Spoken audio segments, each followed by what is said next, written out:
Taste the Daily. Sivaganga மாவட்டம் காரைக்குடி அருகே புனித வனத்து அந்தோணியார் ஆலயத்தில் பொங்கல் விழா விமரிசையாக கொண்டாடப்பட்டது. பார்த்தான்பட்டி கிராமத்தில் உள்ள புனித வனத்து அந்தோணியார் ஆலயம் முன்பு கிராம ஒற்றுமையை போற்றும் வகையில் கிறிஸ்தவர்கள் பொங்கல் வைத்து வழிபாடு செய்தனர். தொடர்ந்து சிறப்பு திருப்பலி நடைபெற்ற நிலையில் சப்பரத்தில் புனித வனத்து அந்தோணியார் ஃபாத்திமா மாதா எழுந்தருளி திருவீதி உலா நடைபெற்றது. இதனையடுத்து ஏராளமான கிறிஸ்தவர்கள் கரும்பு தொட்டில் கட்டி நேர்த்திக்கடன் செலுத்தினர். செங்கல்பட்டு மாவட்டம் கடப்பாக்கம் அருகே கடலில் மாயமான பள்ளி மாணவியை 3 நாட்களாகியும் கண்டுபிடித்து தரவில்லை என கூறி உறவினர்கள் சாலை மறியலில் ஈடுபட்டனர். சேமிலிபுரம் கிராமத்தைச் சேர்ந்த பாபு என்பவர் தனது குடும்பத்துடன் கடலில் குளிக்க சென்றுள்ளார்.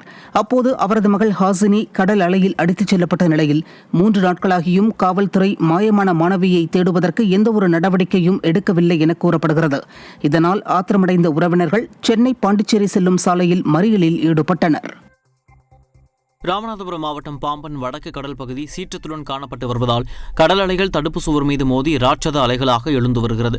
ராமேஸ்வரம், பாம்பன், தங்கச்சிமடம், மண்டபம் உள்ளிட்ட வடக்கு வங்கக்கடல் பகுதி வழக்கத்திற்கு மாறாக சீற்றத்துடன் காணப்பட்டு வருகிறது. இந்நிலையில் படகுகள் சேதமடையாமல் இருப்பதற்காக வடக்கு மீன்பிடி துறைமுகத்தில் தூண்டில் வளைவுடன் கூடிய துறைமுகம் அமைத்து தர வேண்டுமென மீனவர்கள் கோரிக்கை விடுத்துள்ளனர்.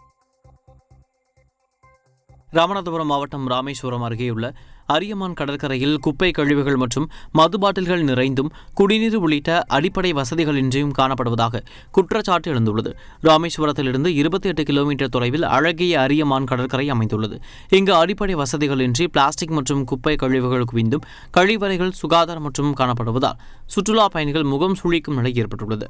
எனவே மக்கள் விரோத திமுக அரசு சுற்றுலா பயணிகளின் நலனை கருத்தில் கொண்டு தேவையான நடவடிக்கைகளை எடுக்க வேண்டும் என கோரிக்கை எழுந்துள்ளது.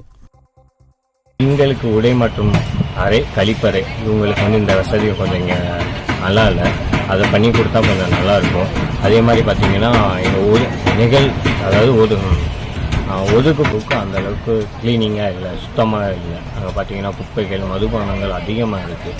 அதெல்லாம் அப்புறப்படுத்தி கொடுத்தீங்கன்னா இன்னும் ரொம்ப நல்லா இருக்கும், இன்னும் கம்ஃபர்டபுளாக இருக்கும். விருதுநகர் மாவட்டம் அருப்புக்கோட்டை புறவழிச்சாலை பகுதியில் இறந்து போன காளை மாடு போடப்பட்டதால் சுகாதார சீர்கேடு ஏற்படும் அபாய நிலை உருவாகியுள்ளது. அருப்புக்கோட்டை புறவழிச்சாலை மேம்பாலம் அருகே பல மாதங்களாக இறைச்சி கழிவுகள் கொட்டப்படுவதால் அந்த பகுதி முழுவதும் துர்நாற்றம் வீசி வருகிறது. இந்த நிலையில் இறந்து போன காளை மாட்டினை மர்ம நபர்கள் வீசிச் சென்றதால் அந்த பகுதியில் கடும் சுகாதார சீர்கேடு ஏற்பட்டுள்ளது. திறனற்ற ஸ்டாலின் அரசின் அதிகாரிகள் இவற்றை கண்டும் காணாமல் அலட்சியம் காட்டுவதாக அப்பகுதி மக்கள் குற்றம் சாட்டுகின்றனர்.